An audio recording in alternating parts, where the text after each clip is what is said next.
Thank you, Ciarán. Thanks for the opportunity to contribute to the debate this evening. A lot has been made over the last couple of weeks about the responsibility of independents to actually engage with Fianna Fáil and Fine Gael in terms of looking at how to form a minority government that would rely on the support of either Fianna Fáil or Fine Gael to actually be a government at all. And a lot has been made. Some of us, I met with Fianna Fáil and I met with Fine Gael before this round-table discussions in government buildings took place. And after consulting with my supporters, I decided that I wasn't going to participate in that process, because I think I came to the conclusion that it was a farce, a lot quicker than the people who did participate in that process.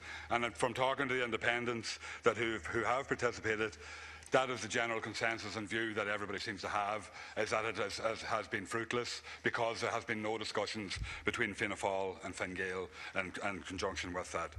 So for that reason, as I knew this beforehand, that's why I decided not to take part when I listened to what each side had to say and what they intended to do. And some of the documents that I was presented with at that time showed that there wasn't any willingness really to make change and to fundamentally change the government. I was elected with a mandate to have a fundamentally different government and type of government in this state, and I didn't see that could arise from that process. And it won't arise from the process of Fianna Fáil and Fine Gael coming together either, but it gives us the opportunity to have a fundamentally different government at some stage in the future. And I think that comes down to what the biggest difficulty is in this whole process for Fianna Fáil and Fine Gael, because I think the dogs in the streets will tell you that there's no difference policy-wise between either Fine Gael or Fianna Fáil. The only difference is around personalities and around a bit of history. And in that history, since 1932, either Fianna Fáil or Fine Gael has been in government in this state, and either Fianna Fáil or Fine Gael has controlled the opposition within this House.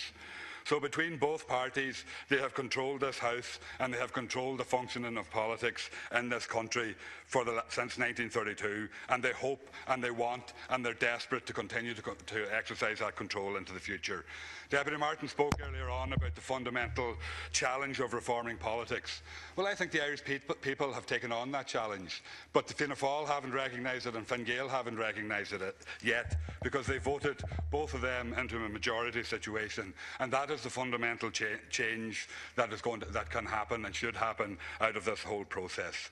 Because that is a government that works, and everybody tells us before the last election about the numbers dictated and the numbers decide what happens. Those are the numbers, and the only thing stopping it happening is because Fianna Fáil and Fine Gael want to control both sides of the House indefinitely and into the future in this state. And that is the fundamental change, and that's the thing that we have to challenge, and that's what Fianna Fáil and Fine Gael have to accept, is that politics have fundamentally changed, and their iron grip on government and opposition is ending and will end now, and if it doesn't end now, it will end after the next election anyway.